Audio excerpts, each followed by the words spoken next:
the first slide. Is that Yeah. visible? Hello, Sean. Thank you very much. Hi, morning. Good morning. All right. This is the topic.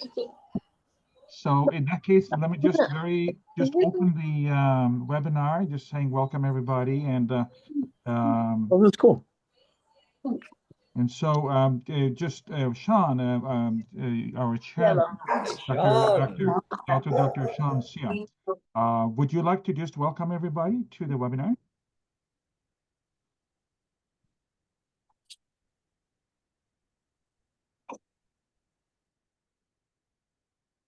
Hello, Sean, are you still there? Dr. Sean, you're on mute. Give him a couple of minutes. I think he probably just unmuted himself. I see. Sean? Give me a second. Yeah. Okay. I thought I was on mute. No, you were mute. Yeah, go ahead, please. All right. Well, good morning, everyone. Okay, from Asia and the rest of the world, good day. Okay, indeed, just want to welcome today, Charles, okay, for hosting the session today. Very interesting topic that we have today, DeepSeek. Okay, how does that impact the world? Okay, I think I encourage everyone to have a good discussions. I particularly has a strong interest in this topic. So I look forward for fruitful discussions. Welcome everyone. Encourage you to stay till the end. Okay, that's all I have. Have a good day, everyone. Thank you. Thank you very much, Sean. My name is Anders Halverson. I'm Vice President for Global Policy at WITSA. And it's just providing a very quick overview of the agenda today. So we just heard welcome remarks from Dr. Sean Sia, our chairman. And we're going to have a short overview by both myself and also Dr. Robert Jansen. I will show a little bit later, our deputy chairman and chairman of the AI task force in WITSA. And then, of course, we're going to have the feature presentation by Charles Smuck, a research scholar of at the Global Policy Incubator at Stanford University. And after the presentation, we will allow for questions and answers, and looking forward to a fruitful discussion at that point. So without further ado, just a quick overview of the house rules. This webinar is recorded. It will be available to all the participants and to the wider WETSA membership after the webinar is concluded. Kindly mute your mic when you're not speaking and be respectful. We won't be addressing any questions involving politics, religion, hate speech, personal rants, or topics unrelated to the core subject matter. So thank you very much for your cooperation. As I mentioned, Robert Jansen is our deputy chairman and the chairman of the WITSA AI task force. Robert, I believe you have a few remarks you would like to provide. Yes, thank you, Anders. Welcome, everyone. Also want to commend our team, our chairman, Dr. Sean, also Dan Koo, our CEO. And just that this is one more endeavor that we are promoting that's related to the overall commitment by WITSA, which is fulfilling the promise of the digital age. And that digital age changed the flavor. And the flavor now, which is a very big task, is AI. So we have been promoting several different types of engagements over AI. So we keep on our promise of fulfilling the digital age. Now, that means fulfilling the AI capability of providing a better society for all. And I thank you very much, Dr. Charles, for being here and sharing your knowledge. Thank you. Thank you very much, Robert. So I just want to welcome our speaker today, Charles Smuck. He is a research scholar at the Global Digital Policy Incubator of the Cyber Policy Center at Stanford University. He is also a member of the Board of Trustees of the Internet Society and a board member of the International Center for Trade Transparency and Monitoring. Charles served as an elected member of the Legislative Council in the Hong Kong Special Administrative Region, representing the Hong Kong Technology Functional Constituency for 2 terms from 2012 to 2020.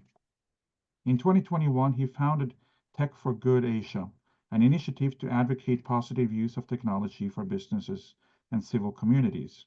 As an entrepreneur, Charles founded the HKNet in 1994, one of the earliest internet providers in Hong Kong, which was acquired by NTT Communications in 2000. He was the founding chair of Internet Society Hong Kong, honorary president and former president of the Hong Kong Information Technology Federation, the current WITSA member, and former chair of the Hong Kong Internet Services Providers Association, and former chair of the Asian, Australasian, and Pacific Islands Regional At-Large Organization of ICANN. He holds a BS in Computer and Electrical Engineering and MS in Electrical Engineering from Purdue University. So Charles, over to you. Maybe before we get started, I would like to provide a brief overview of WITSA, just to add on to what Robert already provided. As many of you know, WITSA is an alliance of tech industry associations. We cover more than 80 countries around the world, and we were founded way back in 1978. We aim to drive transformation and grow the tech industry globally across all regions through trade innovation and advocate international public policies that advance the industry's growth and development through WITSA's position papers and in collaboration with international recognized organizations to promote and facilitate growth. Through our advocacy work, we call for sensible approaches to build trust and deliver on the promise of artificial intelligence, providing guidance on crucial AI-related policymaking processes taking place around the world by helping our members set ethical standards, educate decision makers, engage stakeholders, and foster transparency and accountability, ultimately contributing to the beneficial and responsible use of AI in society.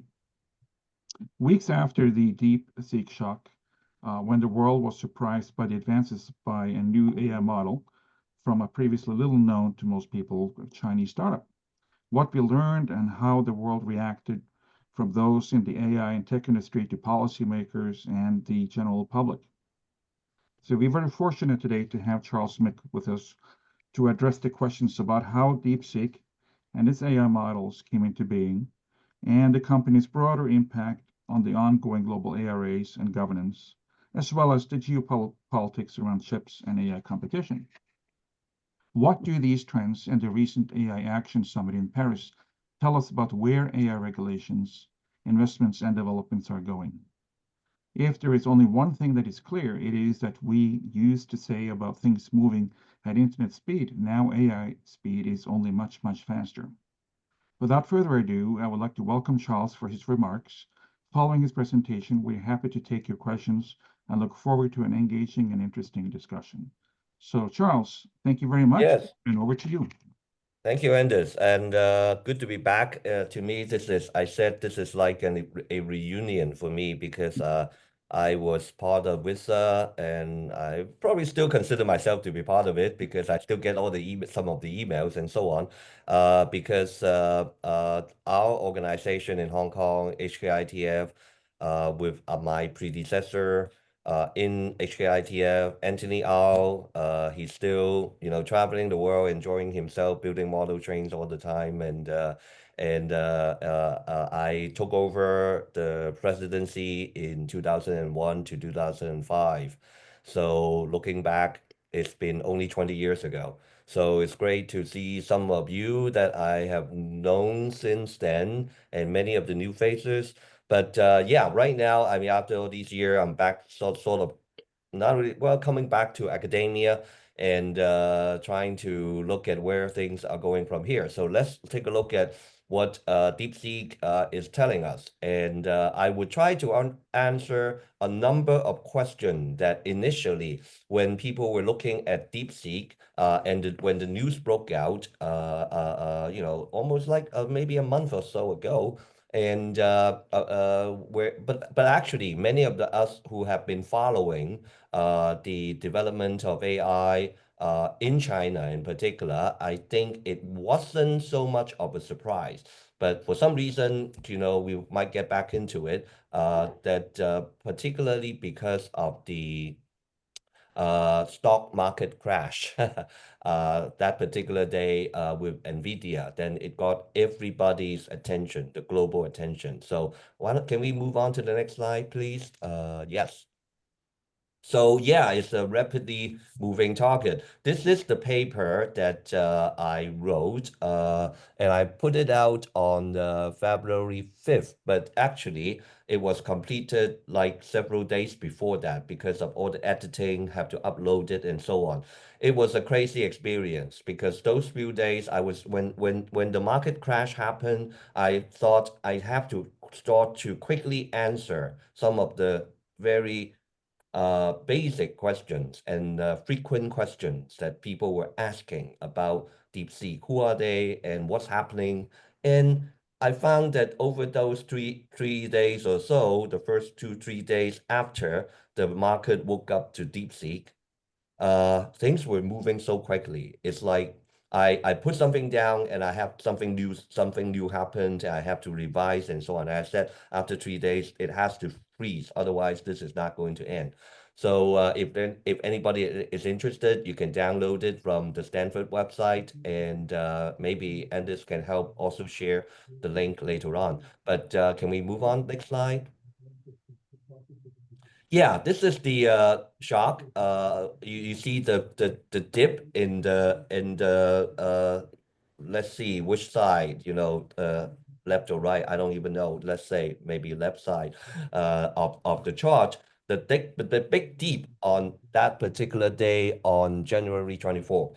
And it was the biggest market drop in history in the US stock market. 17% of Nvidia, which is, as many of you know, over the last couple of years, the darling of the stock market, dropped almost $600 billion in one day. But it has since crept back. I didn't check the latest price, but yesterday they got a little bit of good news about some of their recent earnings and so on. So I don't know, maybe it came back a little bit more also. But that was a huge shock to the market. Next, please. So the question, the last one. Okay. I think this one here. This one. Yeah. Okay. So what's happening?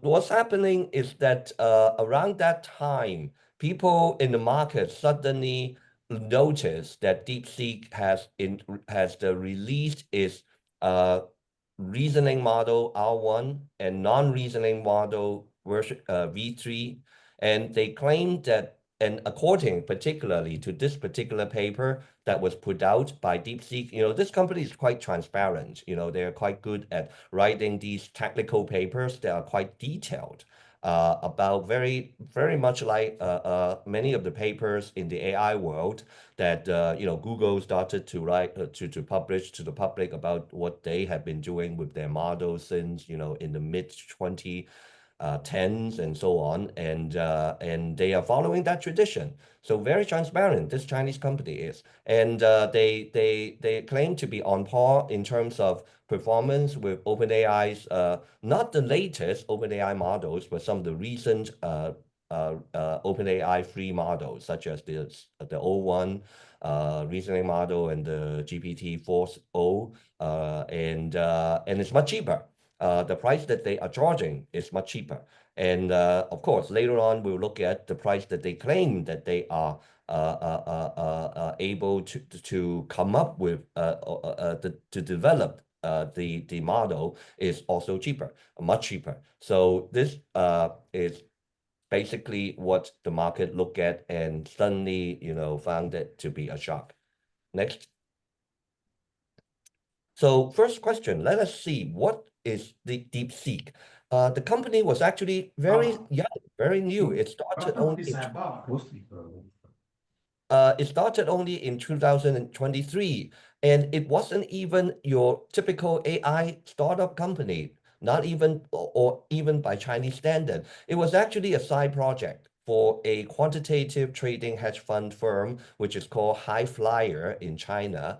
And basically, this founder, a very young guy, maybe in his 30s, Liang Weifang, and he was using, well, because it's a hedge fund firm, automatic, quantitative trading, so he was using AI to make these trading transactions, and suddenly maybe they have some money to spare, and they said, why don't we start to think about building an AI model? So his actual goal is to develop their own, and obviously also a Chinese own AGI model, which is we talk about the artificial general intelligence. So that means imitating human intelligence and so on. That's the long-term goal. But in fact, even before he started this side project company, so I don't know which so arguably you could say that he started the whole idea or the whole project back in 2021 because he already started to collect or bought all these NVIDIA chips that was not yet sanctioned at that time by the US against China. So, but these are obviously relatively older version of the chip. So in some of the Chinese language interviews that he gave over the years, not many of them, but he's quite private, but he said that his vision is to change Chinese company instead of following to innovating. So one thing that is very special about this company is that they hire from domestic university. You don't find a lot of like foreign, people coming, I don't know, Stanford, MIT, Chinese graduate going back and so on. Actually, they hire a lot of their talents from local or not local. I mean, the top Chinese universities in China, and PhD students or recent PhD graduates and so on. The funny thing is that only recently that they have been really get on the government's radar and beginning to show up in some of the very typical in China. The government would organize these meetings and then they invite the tech sector to join, and they begin to show up and being recognized, obviously. But recently, when President Xi Jinping also held a gathering, you might have seen last week or this week or last week, there was this big meeting with all the big tech players, including Jack Ma and so on. DeepSeek wasn't there. So it would be very interesting. Maybe that, how the government actually is looking at this company, because in China, obviously, many of these companies' development is closely tied to government policy. The next question, the next page, please. Yes. So the biggest claim that they made, and also why the market suddenly dropped for so much for NVIDIA and many of the other US big tech stock, AI stock that day in late January, was because in this particular paper, and you can find it online also quite easily, you just type in the subject keyword, you find it, and Google it, and they claim that they only spend less than $6 million to develop its current model. And the way they come up with that figure is that they basically calculated the GPU hours that they had to use, that they end up using to train the model. As you know, you got the data, and then you got the training data, and then you make the run of the data training, and then they say, oh, okay, we used let's see what 2.788 million hours, GPU hours, and they say let's use the figure of $2, which is probably close enough as a number to as the rental cost per GPU hour. So they came up with this number, $5.576 million as the cost. But a lot of people actually, I mean, to the media, they talk about 6 million. But I mean, many of you, I mean, you think about it and you say, what? You only cost, I mean, if your development cost for your software only, you could only count as the compute cost, you know, that, I mean, it's not the complete cost. So, and also many people would point out that when you do a data training for a AI model, you need to do it many, many rounds. You need to test it, you need to try it, and if trial and error and fail, not so good, you have to do it again. You typically have to do it many, many times in order to come up to the final run, which is successful. So if you only count the cost of the final successful run, it is not doesn't reflect the real cost. And I wouldn't go into reading all the details, but basically over the years, they have also acquired quite a number of NVIDIA chips, even though they, you know, starting in the, as we said, in 2021. So, and quite a substantial number of them too. And this has been admitted and in the record for this company.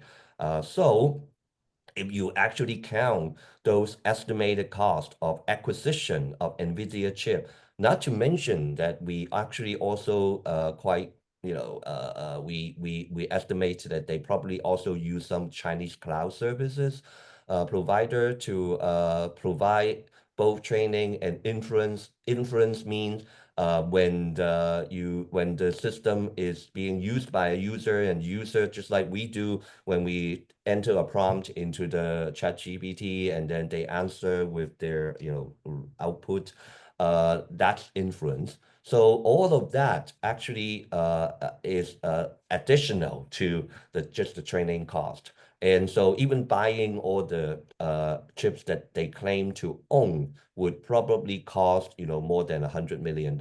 So in reality, claiming that they would have been able to do it with 6 million is a little bit misleading, maybe just to make sure that they get our attention.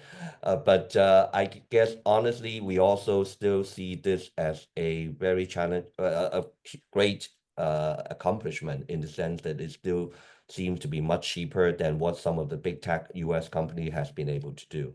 The next page, please. So that opens up the great question of whether the future of AI development is all about scaling, which in industry terms would mean all these, you know, building bigger and bigger data centers, more and more GPU, and then bigger and bigger data centers, and using more and more energy and so on, which is exactly the approach a week ago when we saw that, you know, Donald Trump and SoftBank and OpenAI and Oracle, they were announced the 100 billion US dollar project, Stargate, in the White House. And so that to many people in the market, if they don't, you know, at the surface, you would see that, you would think that that is where the US big tech mentality is going after. Besides the companies, besides big companies like Microsoft and Google and these companies that are developing the big tech that are developing the models, you of course also have companies like OpenAI, which are called the hectocons. They're not just unicorns, they are hectocons. They are worth pre-IPO at the moment already, you know, way beyond 100 billion US dollar valuation.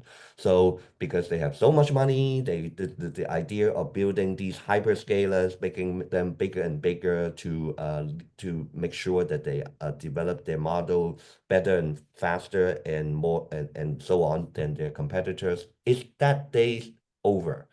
Are we looking at these more innovative optimization? Because obviously, what China has been doing is that something that we have been saying calling necessity is the mother of innovation. If you starve me with not giving me the chips that I want, I do it a harder way. Just like China over the last couple of years, to many people in the market seem to believe that, you know, they are actually probably developing some of their AI and chip semiconductors technologies even faster than if they would be able to get some of the latest chip technologies from or equipment and so on from the US.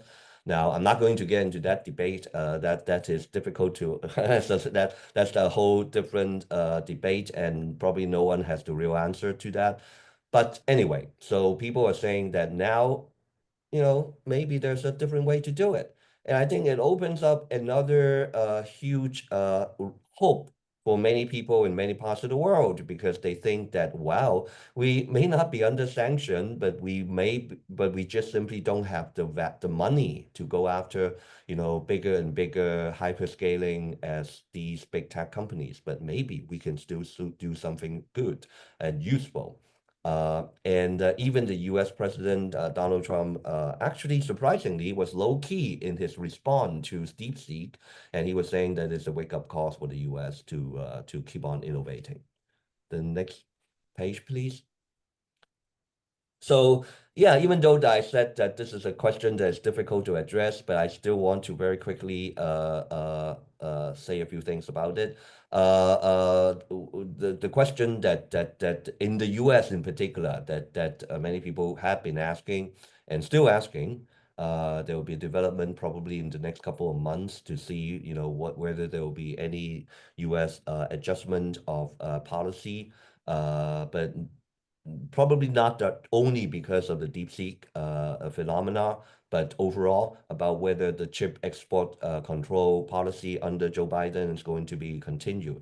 The funny thing is, after Donald Trump got into office, he has done a lot of things. He has overturned many of the policies of the previous administration, including the AI executive order, but he hasn't changed the chip export control yet. Maybe some people say that part of the reason is that some of his appointees for the Department of Commerce hasn't been confirmed yet, and so on. And so there's some delayed and so on. But obviously, implementing chip control, one version after another, that's exactly what they are doing.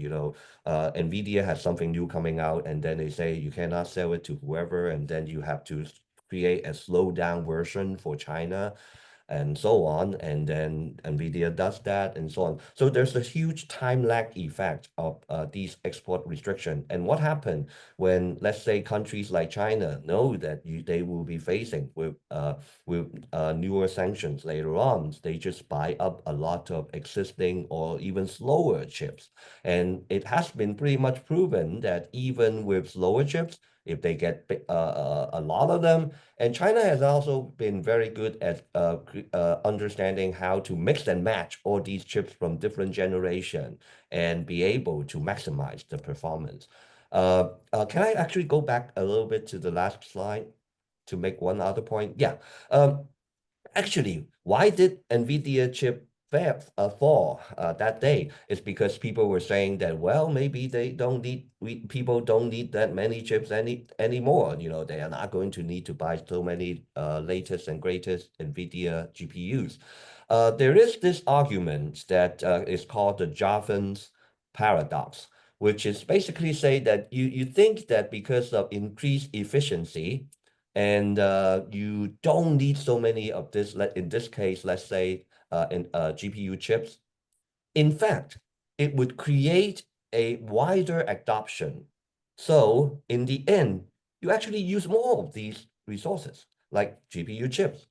I think to some of us living through a previous era, and you think I think about like PCs and so on, it's exactly the same thing, right? You thought that many of these faster computers that are smaller and so on, cannibalizing the mainframe or mini computer market, and then companies, you short term you see IBM and so on, market price fall and so on.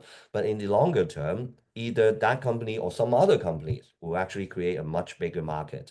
And in the end, we still buy more chips, we still buy more computers and so on. So that's the argument that some people, including Microsoft, has been coming out, CEO of Google came out to say that, he believes that the Javan's paradox will actually mean that, these resources or chips and so on, and hyperscaling will continue to grow. Back to the next slide, please. Yeah. So there's still a lot of uncertainty in terms of the chip future.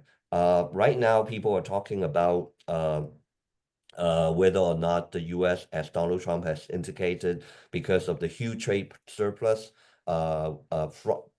between Taiwan and the U.S., especially in terms of the ICT and chip equipment or chips and equipment.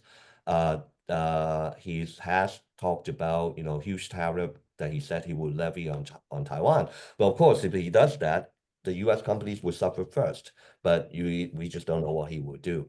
And I mean, some of the development in recent days, his comment about Taiwan, I think people would probably expect that he would bargain with Taiwan very similarly with how he has been bargaining with Ukraine. So people would be thinking that will he be trying to go after big companies and holding important technologies in Taiwan, such as TSMC and so on. So I know we're not going to be talking about politics, but some of these political issues are going to be hugely relevant to our tech world now and in future.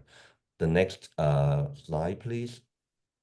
Yeah, so the other concern is about DeepSeek's data transfer, which from more than a month ago, people have been reporting.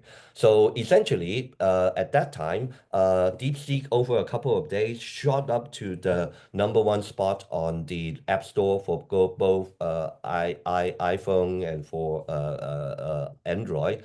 And millions of people were downloading the DeepSeek app, but the DeepSeek app itself is actually connected to their server in China. So actually, according to for some country like GDPR in the Europe and so on, or even some other country, it might be already a problem. And of course, in the US, they don't have this restriction. But on the other hand, there had been some research to show that these data are indeed sent to servers in China. And some recent news also said that it is actually using some servers in ByteDance, which is the parent of TikTok, and their servers in China as well. So, of course, we have to say that many companies are actually integrating DeepSeek into their services, including GitHub and many of the global services, or Amazon Cloud and Google and so on, Azure and so on. Now, when they do that, they download the open source, they use the open source DeepSeek version, and then they use their own servers. So one would argue that would be safer, at least in terms of the worry about data transfer. But of course, there are also researchers that say that there needs to be more complete source code audit on DeepSeek source code in order to make sure that there's no backdoor and so on. So that will remain a little bit of a question mark.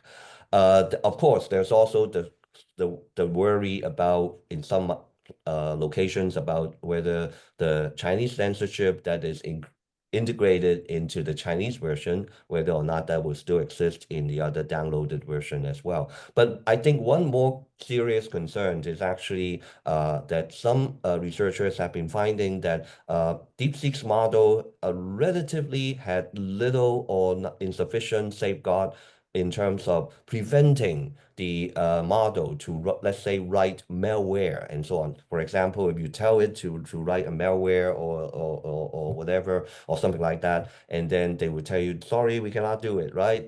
This is something that in many of the models, they have begun to implement as safety measures. But apparently, it is still relatively easy to trick DeepSeek model into doing that sort of software development. So the question to me is, if Donald Trump actually doesn't really care about TikTok data transfer to China, why would he care about DeepSeek? So maybe that's one reason why we haven't seen much action from the US yet. The next question, the next page, please. Yeah, the other question is, and then people on day one, they say you are able to develop this software or this model or train this model so cheaply. So great, right? And then people started looking how they did it. And it's pretty obvious after 2 days that it is through something called distillation, which is not something that is rocket science, and it has been known and used by AI developers in training their own models frequently, which is basically I sort of found a particular explanation saying that it's pretty much like a pre-trained a knowledge transfer. You know, like the teacher model, I have done it, and I teach my student model to say you can do it the same way. And so you don't have to do make a lot of the wrong turns and you know, trial and errors and so on. So you obviously would be able to train your next generation or next version of the training model much more cheaply. So um, the only thing, so actually, you know, this is great for have been used by many developers to try to train their own model based on, let's say, OpenAI's model, but they want to specifically use it for a particular purpose. So let's say they use knowledge distribution distillation to carry out their special or specified training purpose, but and so OpenAI actually allows it, except that they have said, and you might say that this is something that you put into the licensing condition is hard to enforce. They basically only say that, you know, don't use it to build a rival model. So how do you define that and so on? So, but obviously, but actually, according to later report from Bloomberg, Microsoft, which is, you know, a partial major owner of OpenAI, actually observed that there were activities of what they call exfiltration of large amount of data using OpenAI's API, which is, you know, again, available to paid users, not just any of us using the free ChatGPT or so on, pay licenses. And they have observed these kind of like, wow, transferring huge amount of data out of, out of OpenAI system. So they alerted OpenAI, Microsoft, I mean, and then apparently I don't know, you know, maybe DeepSeek or OpenAI wasn't too vigilant about it at first, late from sometime last year, so they were in the end also caught by surprise. The next page. So pretty much I'm going to end with a number of takeaways from these basic observations, because again, since the last couple of weeks, several weeks, there are still a lot of new development that we can talk about when we have a chance to exchange. But first of all, I think the general consensus is that the US, in terms of AI model development, is still ahead of China, but China is getting very close. Not only that, I think it's closer than many people would expect. I mean, people would say this statement even a year ago, but now I think it has been proven that there will be the gap is much smaller than people thought. As we talked about, hyperscaling versus using other methods to innovate and create more optimized system. Obviously, I think it will actually also enable more venture capital or other investment into, even in the Western countries, in addition to all over the world, in addition inside of China, to use more innovative methods to try to create applications or even create basic models for generative AI or even artificial general intelligence. But one point is that China can be seen as very tactical about trying to make, in addition to trying to catch up, the way that apparently that it has timed the release of of this system and the news about it to pretty much disrupt the US system almost less than 2 weeks after Donald Trump's inauguration might be seen as the way that China is trying to show the world and the US that, they are very capable. So to any country, particularly for the US, and I think I'll come back to Europe later on, it's clear the fundamental research and talent development remains to be the key. In recent weeks, if you go on to the Chinese media, you will see a lot of interviews and talk about young people that have been part of the DeepSeek team and who they are and where they came from, and how they study computer science and so on, and then they become this team of young people trying to figure out what is the next innovation in AI. So China definitely is using this to attract and more talent to go into this particular field.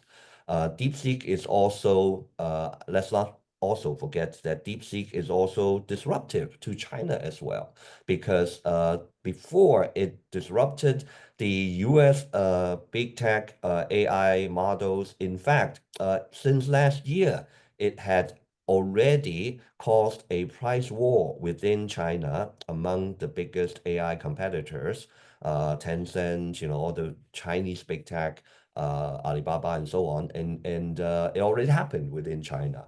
So of course, China will also use the open source nature of the DeepSeek model to export it to the rest of the world, including particularly the global majority. As we all know, AI is there's something about AI that we call the AI sovereignty, which is that every country would want to, or even every country or every region or even sub-region in a country, sometimes would want to develop their own model because of their own reasoning, culture, and language, and so on. Now it becomes easier. Now it becomes more possible.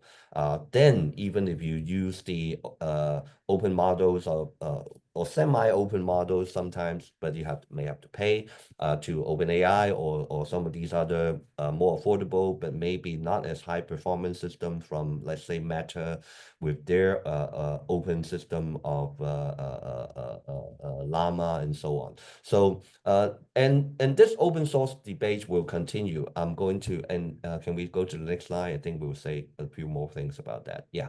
But I just want to quickly say that when we say open source, it's not our traditional concept of like Linux or some of these open source software, OSS, that we are used to, in at least in my generation and some of you. There's also something called open weights. Open source is easy. We understand it. Code is available and modifiable.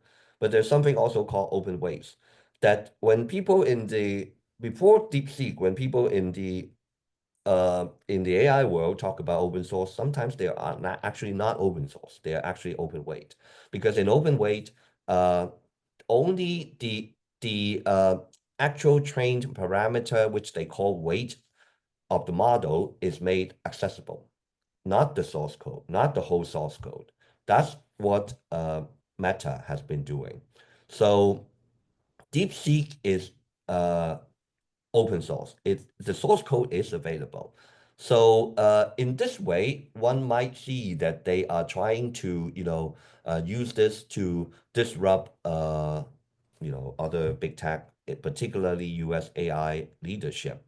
But when we look at the open source model, I think according to one of our fellow professor in Stanford, Russ Altman, he pointed out a number of questions.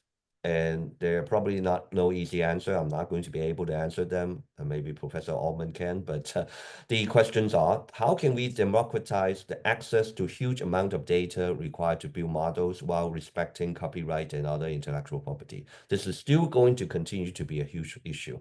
And if we look past it, there will be other problems that we will have to face with in future.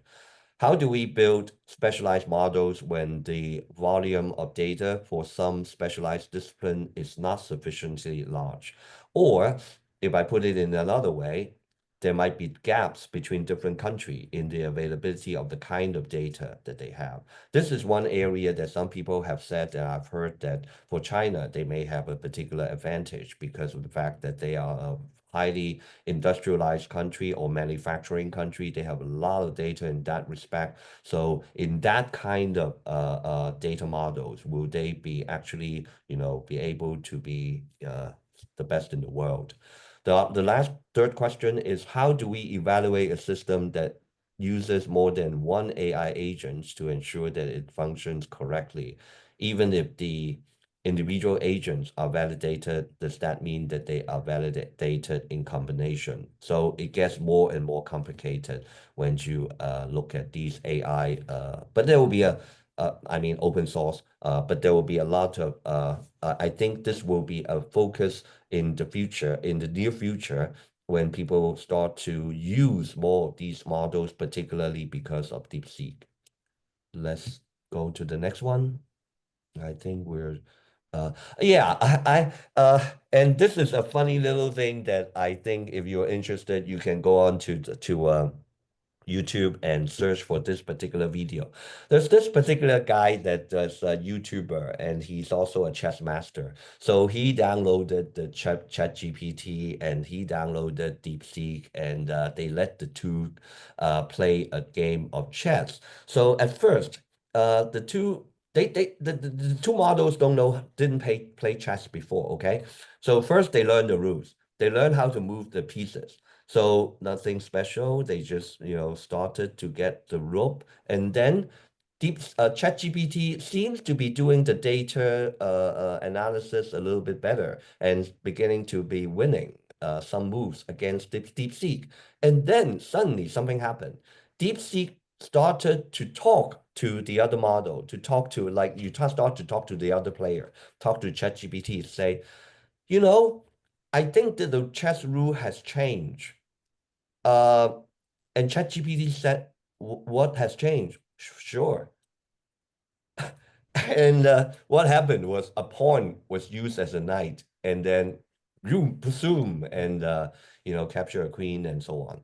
So gradually, DeepSeek even got ChatGPT to let it move not only its own pieces, but the pieces of the other side. So the whole thing is turned upside down. And later on, DeepSeek actually tell ChatGPT, I think you should surrender because there's no chance that you will win. And actually, ChatGPT really surrendered. So some people are saying that this is whether or not, I don't want to jump into conclusion, but whether or not this is like a reflection of some of the culture between the two. But I think more importantly is the way that these models were trained, because even if you have the source code, you may not have all the information about how the models were trained and some of the rules that were told to the system and so on, that would affect the eventual behavior of the model. Again, I have to say that this is just one YouTuber's funny little experiment, and it would be a fun little thing to look at. I wouldn't say that this is very scientific, but might be an indication of some of the things that we should be worried about. Next. So finally, a little bit about the governance of AI and the impact. China will, I think, over the last year or more, when we look at their AI development in the China market, which is something that I want to continue to look at more, is they are trying to push with DeepSeek, and you see in recent week, huge number of adoption in many different areas of industry, social life, and so on. So much so that they are beginning to say, no, no, no, no, you cannot use DeepSeek or AI for, let's say, doctors making diagnosis. Maybe some of them were trying to do that. And then actually the government come out to say, maybe for a few of these things, don't do it. But there's a huge rush from many different levels, regions, and local governments, and so on, to adopt AI for different DeepSeek for different applications. And also, DeepSeek is said to be using Huawei's own GPU chips, not the NVIDIA chips, according to some Chinese report, for the inference. That means when people are actually using it, not during the training, they claim that during the training, they have been just still using NVIDIA chips, but for inference, when it's actually deployed, they actually I think it's very likely that they have been using Huawei's GPU chips. So it is contributing hugely to the continued demand and the ecosystem of the AI world in China.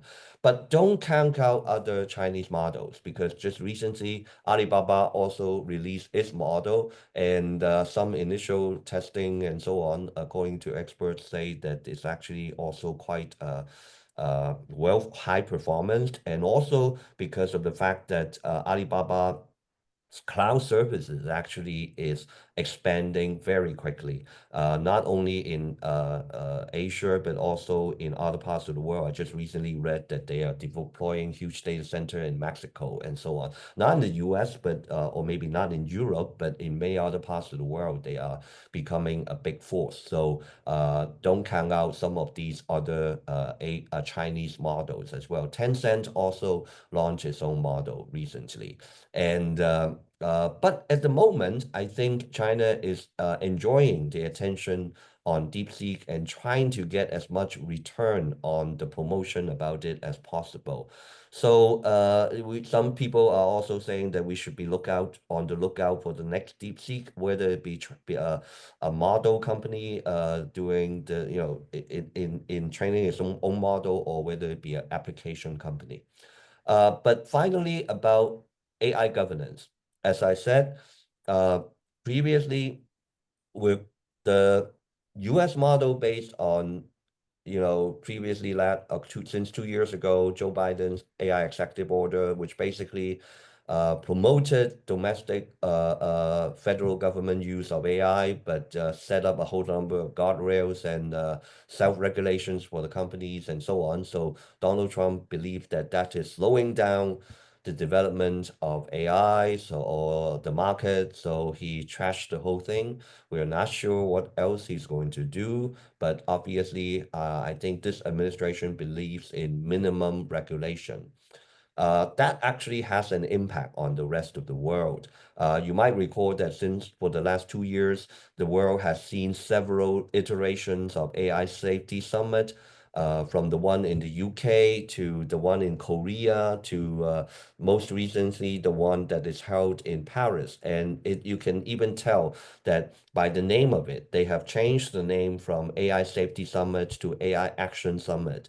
And when in France, the French President Macron also announced that they will put in billions of dollars to invest in AI, and the EU is also following suit. And so is the European beginning to back down from the high regulation model and try to compete by putting in more investment and so on? So that is the question that we're facing right now. So the AI world, whether you look at the technology or the regulations and governance future, highly uncertain, moving very quickly, will be very interesting. And for us in the industry, or for our Vista and your members and your members in their own country, I actually would very much like to hear any feedback from all of you, what you have seen and what you think might be happening in the future for your country. So with that, I think this is the last slide. Yes. Thank you. I think I really took a lot of time. I hope we still have some time for a few questions. Of course, Charles. Thank you. So with that, I'd like to open up, and if anybody has questions, maybe I need to get off presentation mode because I can't see any raising hands. So if it's okay, I'm just going to end. Yeah. So let's see here. Any questions from anybody? Yes, this is James here. Charles, thanks for the talk. Very impressive, but very informative with our opinion. I have a question. In your slide, you mentioned that I think one of the slides you have mentioned that DeepSeek is open source, while Llama Meta is open weight. To my understanding, DeepSeek is also open weight. They don't give away their source code. That's my they don't give away the data that generate the model. Just wanted some clarification on that. Yeah, I've seen many different reports about it, because I do see some reports saying that they do give out the source code. And on the other hand, it's unclear whether they are completely open in terms of the data they're trained on.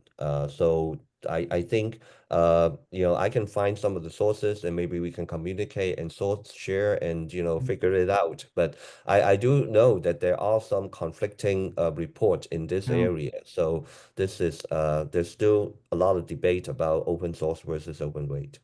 So Charles, yeah, from what my understanding is that the source code has been released and it is available on GitHub, as a matter of fact. That's what I yeah. Oh, okay, maybe it's interpretation. To the people I talk to in the open source community, when you open source means that you open source not just the source code, you open source the data that was generating Okay. the model. That is their interpretation. Yeah, That's yeah, why I think this is I think that is definitely possible. Yeah, yeah. yeah. So again, this is just a more of a clarification so that is clear. Sure. Yeah, sometimes I mean different people may have different label for for different things, or same label for different things. But the highly religious open source people yeah, are very exactly. Yeah, some people may say this is not open source enough or whatever. Yeah, exactly. Yeah. So this is a good debate, right? Yeah. Okay. Yeah.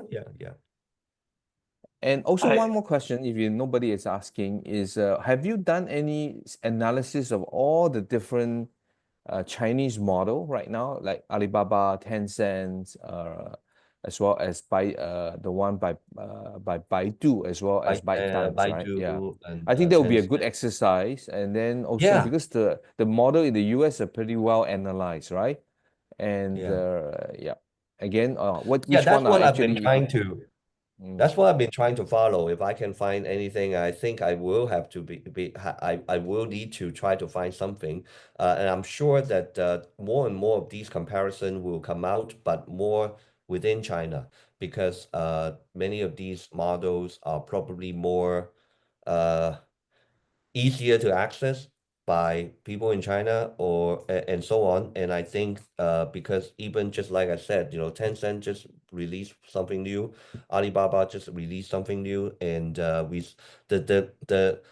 thing is the third-party analysis in China seem to be lagging compared to, as you said, some of the third-party analysis available outside. So there's probably a little bit of a gap in terms of some objective third-party analysis comparison between the models. But yeah, I'm sure that this is what the world is going to do more in terms of following the development of the Chinese models. Yes, I think especially if you are from Stanford doing that research, that will make it more credible and neutral. Yeah. Yeah, I need to talk to some people in the computer science department more. Let me just add. I asked DeepSeek the question, and the answer is Okay. the answer is the version 3 v3 is open source and open weight, so it's both the data as well as the code under Apache 2.0 license. And whereas the R1, the reasoning model, is partially open. It is research only, but no full training data. So yeah, that's a good point too. It depends on which version you're talking about. Yeah, it might be slightly different. Model. So I have a question for you. First of all, thanks, Charles, for spending time with us. My question is with regards to the agentic part of DeepSeek.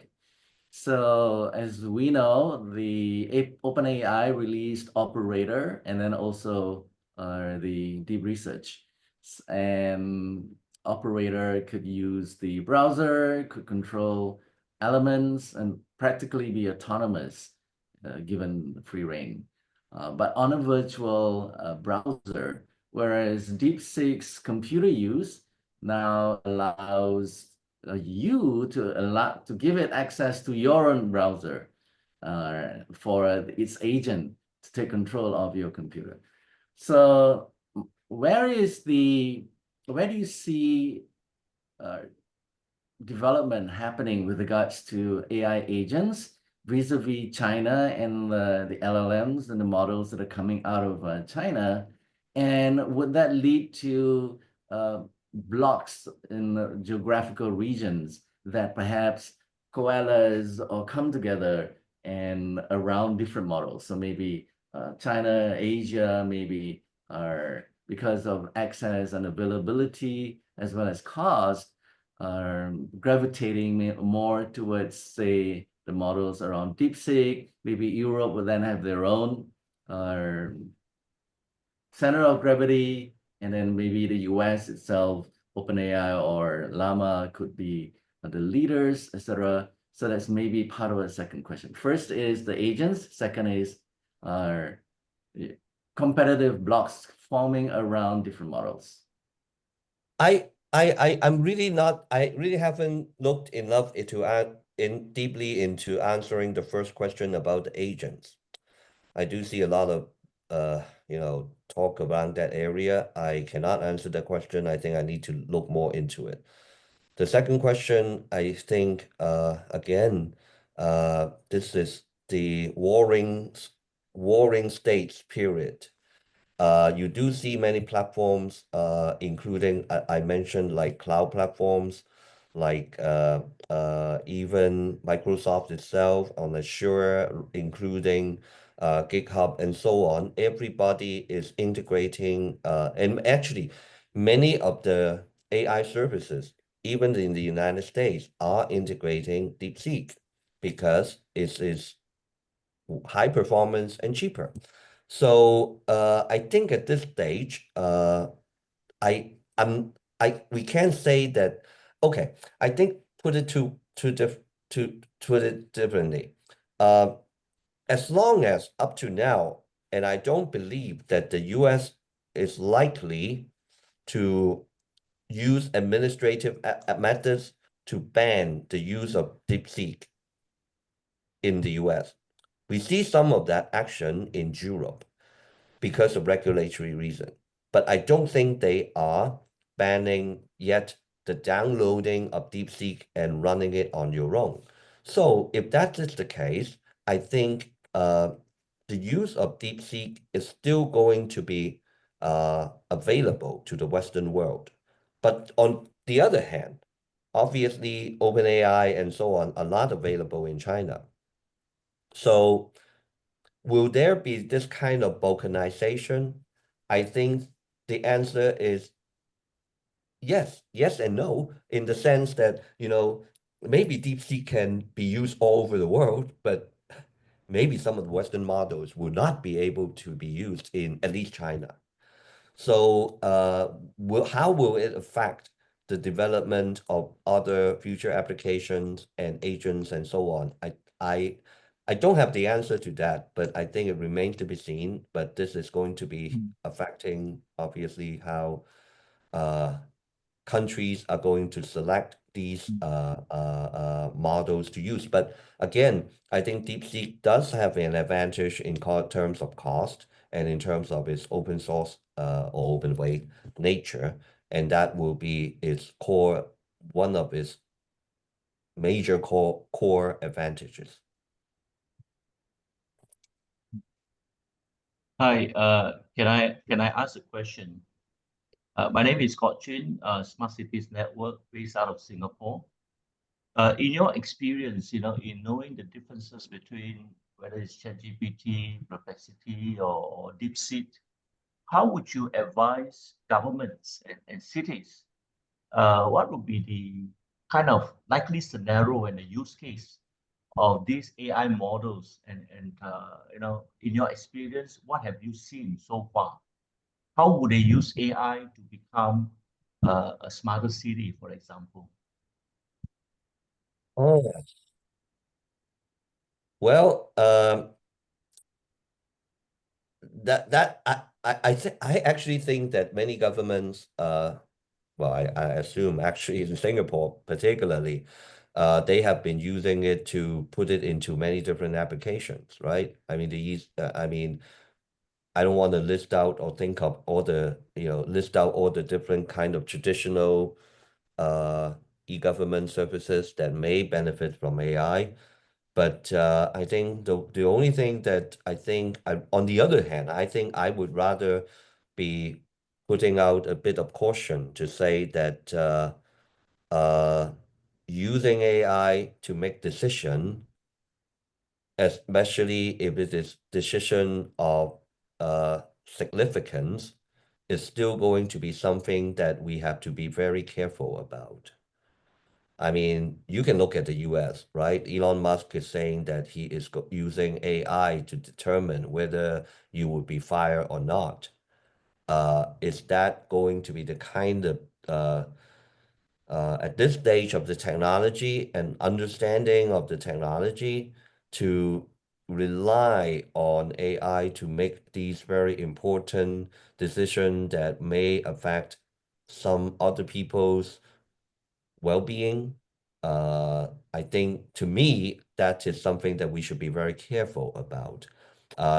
I'm sort of worried actually about the trend in the US, the lead taken by the federal government within this last 1 month or a little bit more than that, of how they are using AI sort of indiscriminately. I would rather say that it's, probably we should be using the US as a little bit of a counterexample, but should be more careful about using it for the especially important critical decision-making purpose. Obviously, it can be useful in many applications like providing information, the typical chatbot stuff and so on. That seems to be what most governments are doing first. But once you get to making critical decision whether or not you're going to get welfare, whether you're going to be allocated with a housing application or employment and so on, that tends to be, we have to be very careful. And I think, yeah. Yeah. Thank you. So, Charles, just on that last note that you said, about the different regulatory approaches in the U.S. That you're concerned that maybe it's a little bit hands off.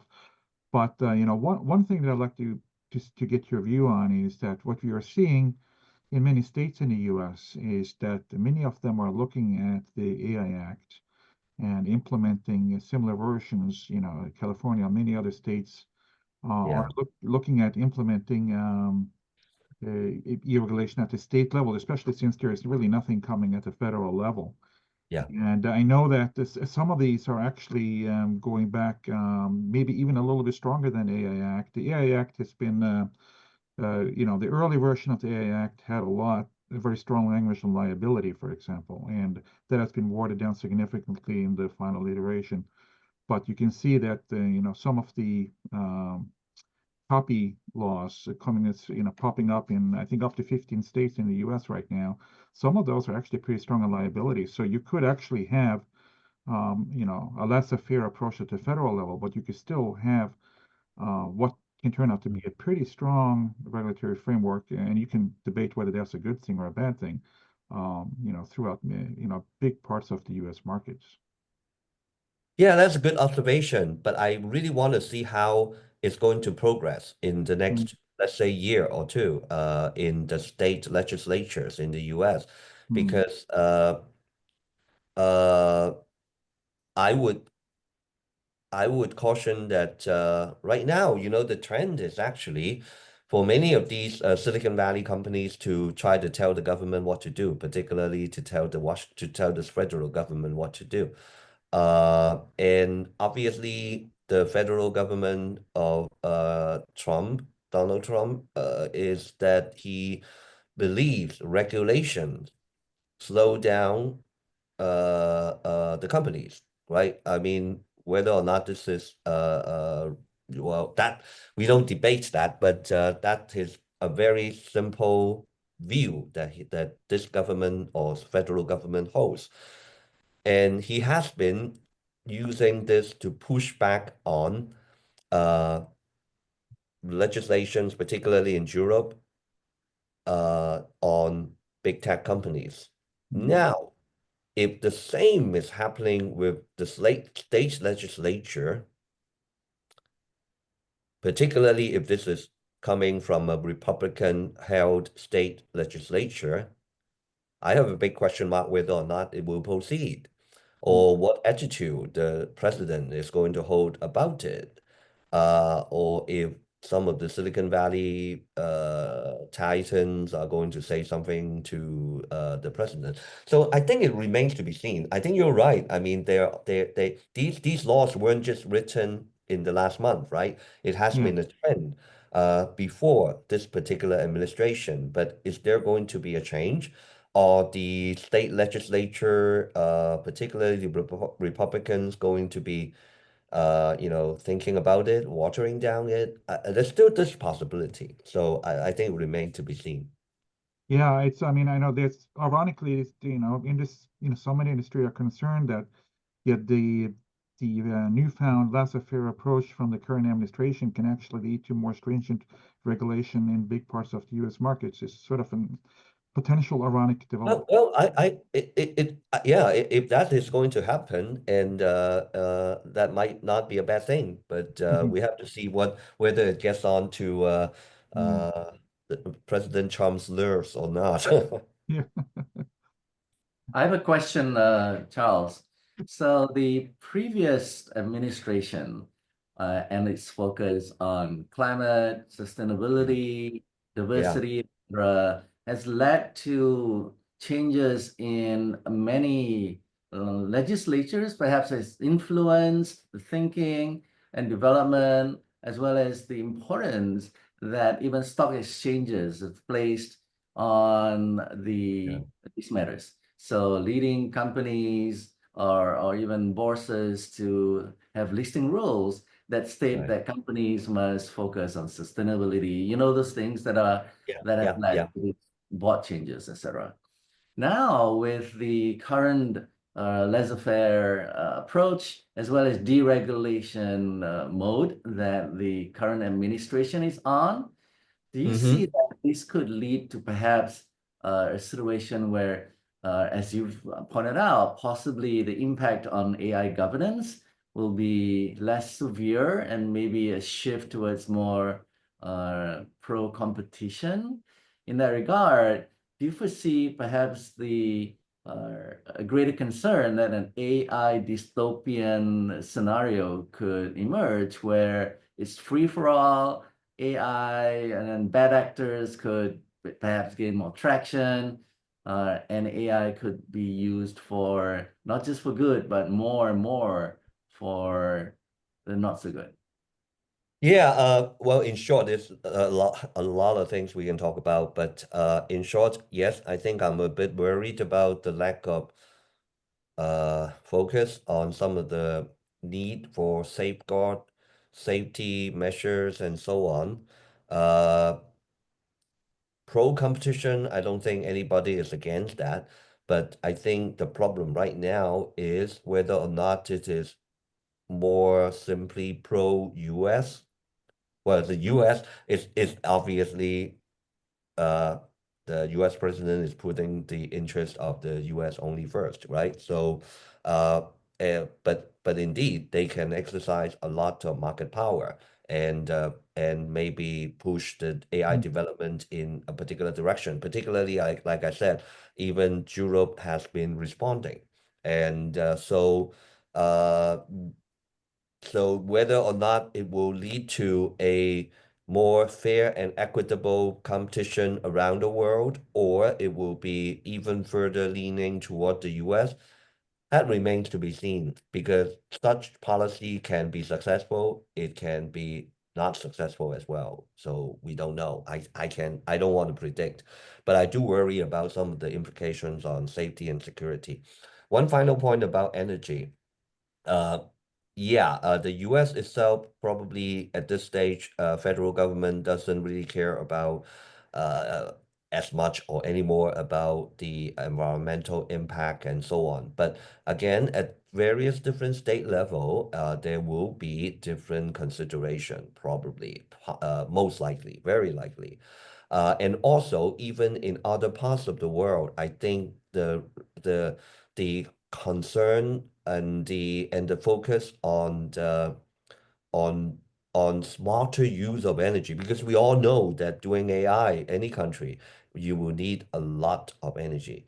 And and just like I recently looked at the situation in Japan, and a country like that, they like at least Japan is making it a point to look at how to use innovation to conserve the use of energy. And it's not just because they are the greatest environmentalists in the world. It is because they face severe lack of energy sources. And this is a area of threat to them that maybe China doesn't have enough chips. They don't have enough source of energy. So they also are trying to use this as a motivation for innovation to uh, to to to try to develop the AI models with lesser use of energy and so on. So I would say that there are instances and possibility that we can also see innovation in other ways because of this continued focus on energy, even though the US may be moving in a different direction.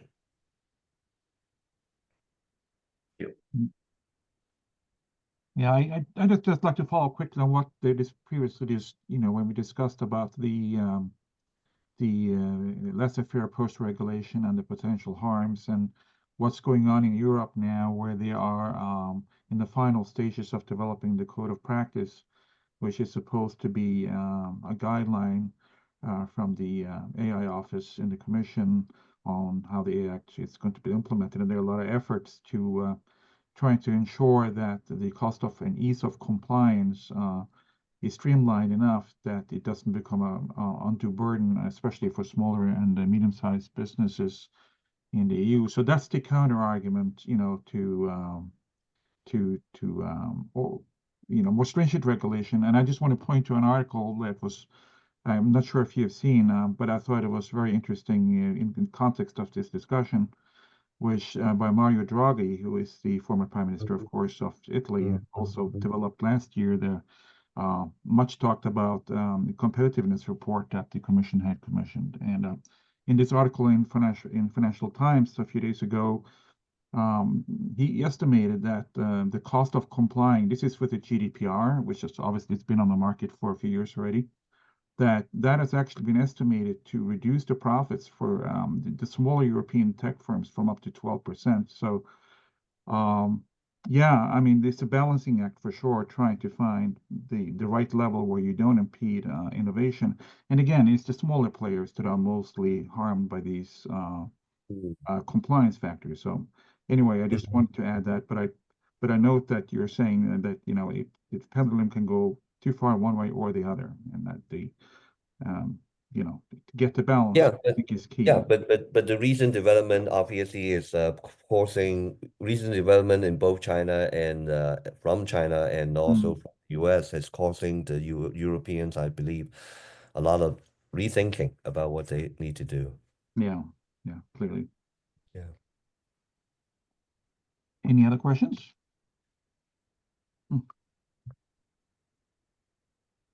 I may have one, but I'll let other people ask questions first, if there's anyone else. But I actually have to say that I have to leave in about 10 minutes because sorry about that. Yeah. No worries. Could we have everybody open their screen so that we can get a screenshot of everyone? Yeah, we can do that. Do we have time for one more question on that? can I ask? Oh, Yeah, go ahead. Could you go ahead? just a quick one to Charles. Your policy institute, do you work with the human-centered AI under Li Feifei and Landay? Eric Yeah, Landay, right? James we Landay, work sorry. with we work with HAI. We're from a different institute, but we work with HAI. Some of our fellows are, cross cooperating. Okay. And yeah, so if there's interest from you or anyone about some of the stuff that they're doing, just let me know. Yeah. Okay, wonderful. Yeah.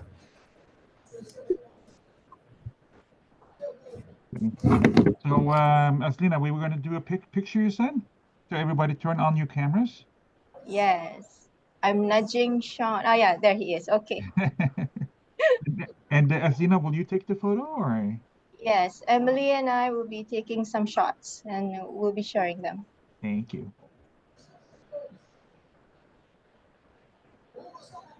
Okay, 1, 2, 3, and 1, 2, 3. Okay, thank you very much. Thank you. Well, Charles, if there are no more questions, and I know we are pretty much running out of time, I just want to thank you again for a very insightful and interesting presentation. We will make this presentation available to all the other members. We are obviously crossing many time zones, and we really appreciate it, and we look forward to staying in touch. Yeah, look forward to seeing all of you in person or virtually in future. Thank you. Thank you. And safe travels back from Taiwan. Thank you. Thanks again. Bye-bye. Thank you. Bye. Bye.